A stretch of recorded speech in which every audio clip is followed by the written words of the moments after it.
Assalamualaikum warahmatullahi wabarakatuh. Perkenalkan, nama saya Florentina Mauludi Agnesia. Saya dari kelompok 1. Saya di sini akan mempresentasikan tema berjudul asam amino dan protein.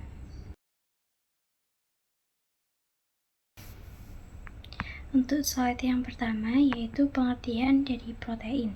Protein adalah salah satu zat gizi utama yang sangat penting bagi tubuh. Semua protein dibangun dari satuan-satuan kecil yang disebut asam amino. Struktur dasar asam amino yaitu memiliki dua kelompok gugus utama. Yang pertama yaitu gugus amino min NH2 yang bersifat basa. Yang kedua yaitu gugus karboksil min COOH yang bersifat asam. Karena memiliki kedua sifat tersebut, asam amino disebut sebagai sifat amfoter, artinya bisa bereaksi sebagai asam maupun sebagai basa, tergantung oleh lingkungannya. Perbedaan jenis asam amino, meskipun bagian dasarnya sama, setiap jenis memiliki gugus samping R yang berbeda-beda. Perbedaan pada bagian R inilah yang membuat setiap asam amino memiliki sifat, bentuk, dan fungsi yang berbeda satu sama lain.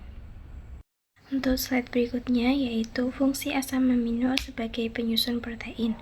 Untuk penyusun yang pertama yaitu penyusun utama protein asam amino adalah satuan kecil dan bahan dasar pembentuk protein.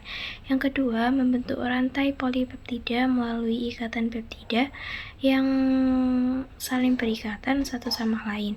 Ikatan yang menghubungkan antar asam amino ini disebut ikatan peptida. Yang ketiga, menentukan struktur dan fungsi protein. Jenis, jumlah, serta urutan susunan asam amino sangat menentukan bentuk dan sifat protein. Perubahan sedikit saja pada urutannya bisa membuat bentuk dan kerja protein menjadi berbeda. Yang selanjutnya yaitu berperan dalam pertumbuhan dan perbaikan jaringan tubuh, karena merupakan bahan penyusun utama dan asam amino sangat dibutuhkan oleh tubuh. Yang terakhir yaitu mendukung berbagai proses biologis dalam organisme. Untuk slide berikutnya yaitu contoh dari jenis asam amino standar yang terdapat dalam protein. Slide selanjutnya yaitu struktur umum asam amino.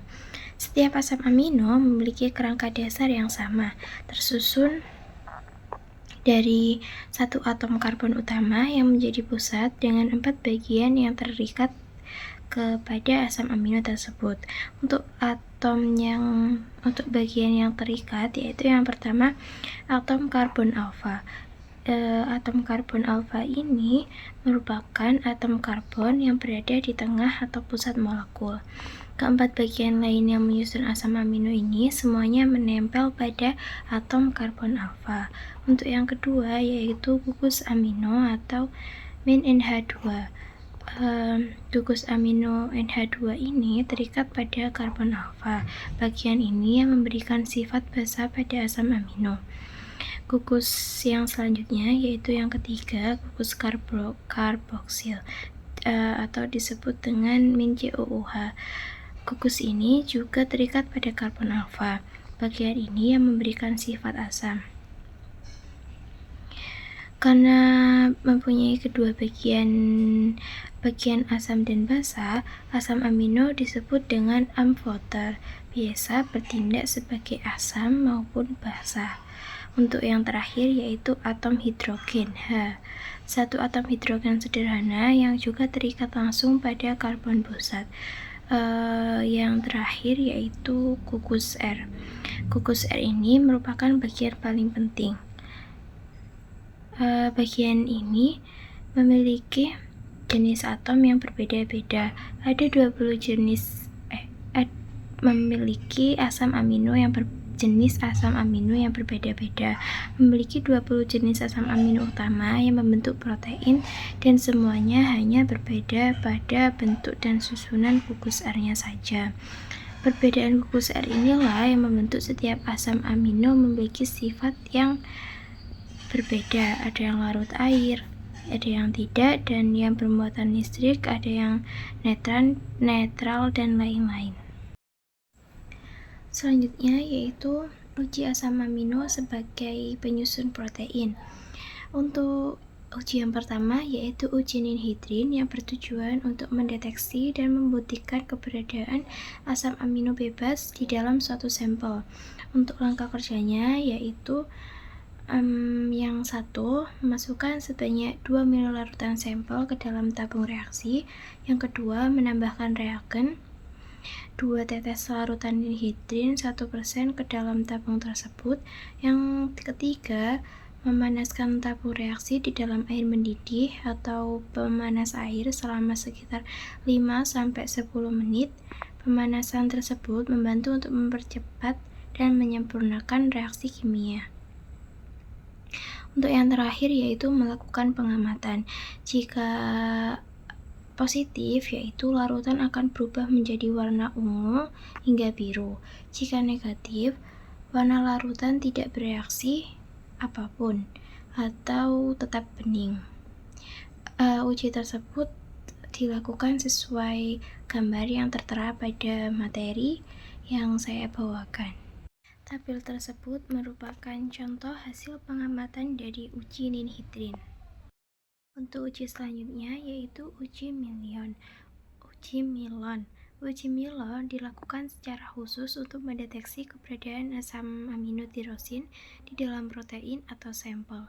Tirosin merupakan salah satu dari 20 jenis asam amino pembentuk protein yang memiliki ciri khas gugus hidroksifenil atau gugus fenol dalam strukturnya.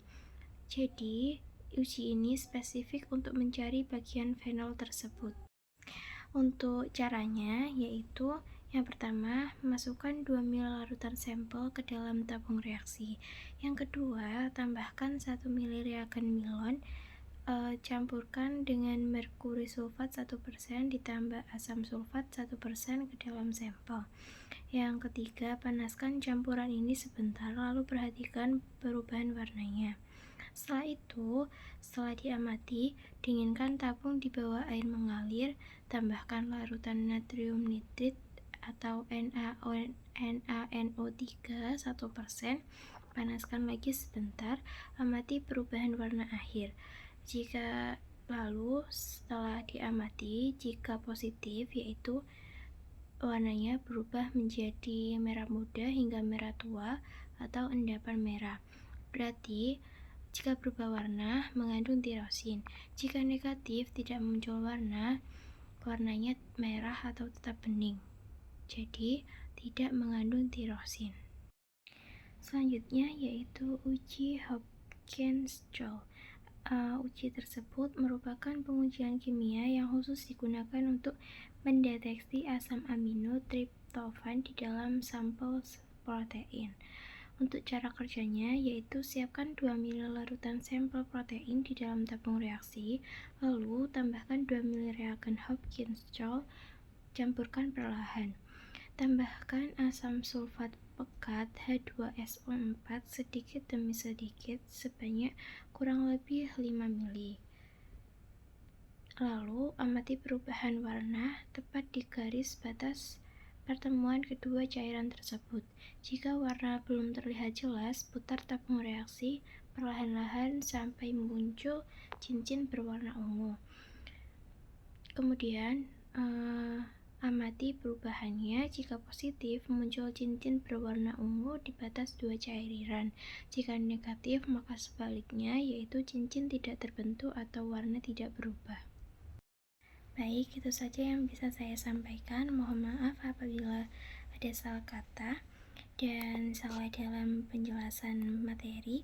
Terima kasih. Wassalamualaikum warahmatullahi wabarakatuh.